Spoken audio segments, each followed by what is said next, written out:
Baada ya kupoteza mchezo dhidi ya kikosi cha Al Ahly, Young Africans wanarudi kwenye uwanja wao wa nyumbani New Amani Stadium Zanzibar kukipiga dhidi ya Al Ahly. Kocha ya kikosi ya Young Africans anasema wao wako tayari kwa ajili ya kuwavaa Al Ahly. Habari za asubuhi.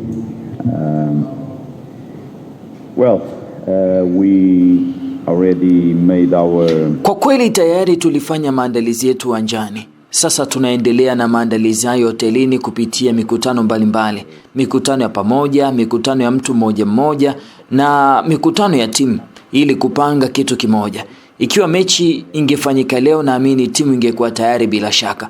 Tuna changamoto kadhaa. Wapo wachezaji waliojeruhiwa na hawataweza kushiriki mchezo wa hiyo kesho. Lakini kama tunavyosema siku zote, tuna kikosi kipana na kila mchezaji anapambana kupata nafasi. Kwa hiyo ndio tuko tayari. Na hisi tuko tayari kufanya mchezo mzuri sana hiyo kesho. Tunajua kabisa nguvu ya pinzani wetu. Ni klabu ya karne bora barani Afrika. Hivyo tunawaheshimu sana Al Ahly. Hata na hivyo tunaamini mchezo wetu, maendeleo yetu na tuna imani kubwa kuelekea kesho. Itakuwa ni changamoto kubwa sana kwetu katika kundi hili. Lakini mtazamo wetu daima ni kujionyesha na kujaribu kupiga hatua kila siku. Young Africans pia ni klabu kubwa barani Afrika. Lakini tunahisi bado tunahitaji kupiga hatua moja zaidi ili kuingia kwenye kundi la klabu 7 ama 8 kubwa barani Afrika. Hivyo tujitokeze kujasiri kukabiliana na changamoto hiyo. Katika mechi ya kwanza tulijaribu kuikabili Al Ahly tukiwa na mchezo wa wazi, tukicheza uwanja mzima. Huo ndio uliokuwa mtazamo wetu. Tunataka kufurahia mchezo wa soka. Tangu tunapofika uwanjani, lengo letu ni kucheza soka. Na ndio, tunahitaji kuwa welevu, ndio, tunahitaji kupanga mbinu, lakini tuko hapa kucheza soka. Tunakabiliana na pinzani na mwisho tujaribu kushinda. Hii pia ni changamoto kwetu. Katika mechi ya kwanza nadhani tulisimama vizuri sana. Kwa bahati mbaya, tulifungwa bao katika dakika za mwisho kipindi cha kwanza katika shambulizi la kwanza la kweli kutoka Al Ahly. Lakini ndivyo ilivyo. Unapocheza na timu yenye nguvu kubwa zenye wachezaji wa kiwango cha juu kabisa duniani, mfano Trezeguet ambaye amecheza misimu kadhaa ligi kuu Uingereza akiwa mchezaji muhimu, hayo mambo hutokea. Kwa hiyo tunahitaji kujipa changamoto kucheza dhidi ya wachezaji wa timu ya aina yoyote ile.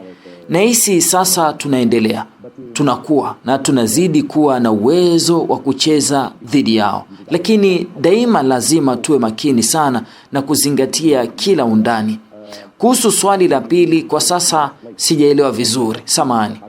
Sidhani kama tulicheza kwa mtindo wa kujilinda katika mchezo wa Alexandria. Tunapocheza dhidi Al Ahly ni kawaida wao pia kuwa na uwezo kumiliki mpira. Tunacheza dhidi ya klabu ya karne bora barani Afrika. Wana wachezaji wenye ubora mkubwa sana, ujuzi wa hali ya juu mno na suluhisho nyingi uwanjani. Wakati mwingine suluhisho zisizotarajiwa, lakini nadhani tuligawana nao mchezo vizuri sana. Tuliunda nafasi nyingi, walifunga kwanza, hata kipindi cha pili tulikuwa na mchezo mzuri sana. Kuhusu Emam Ashur, mchezaji yule mtaja, samahani kama sikukuelewa vizuri kutokana na sauti, lakini kama unauliza kuhusu kutokuwepo kwake, hilo ni tatizo lao, si letu. Kwanza, kwa kawaida Zizu ana uwezo mkubwa sana. Hata katika timu ya taifa ya Misri na Al Ahly anaweza kufanya kazi hiyo.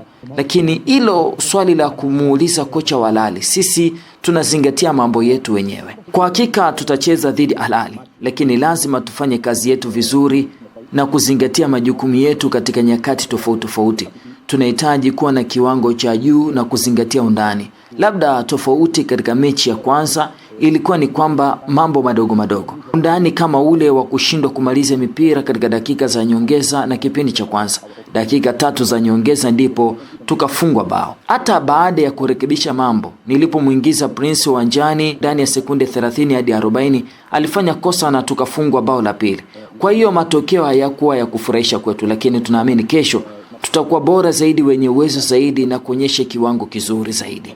Wakati mechi inaendelea Zanzibar, wewe utakuwa nyumbani, unahitaji kuwa na TV nzuri ya kutazama hii mechi kwa uwanda mpana. Karibu JR Enterprises upate TV bora kabisa. TV zote zinapatikana hapa. TV inchi 24 kuanzia 135, TV inchi 32 kuanzia 185 ikiwa na stendi yake ya ukutani. TV inchi 43 kwa shilingi 380 ikiwa na stendi yake. TV inchi 50 na 55 zipo JR. JR Enterprises tunapatikana Moshi, ushirika wa Neema, karibu na chuo kikuu cha Mwingi, juu kidogo stali ya KSMC. Unaweza ukatupigia kupitia namba ya simu ya 0764153039. Kujua huduma zetu nyingine, follow kurasa wetu wa Instagram JR Enterprises Moshi.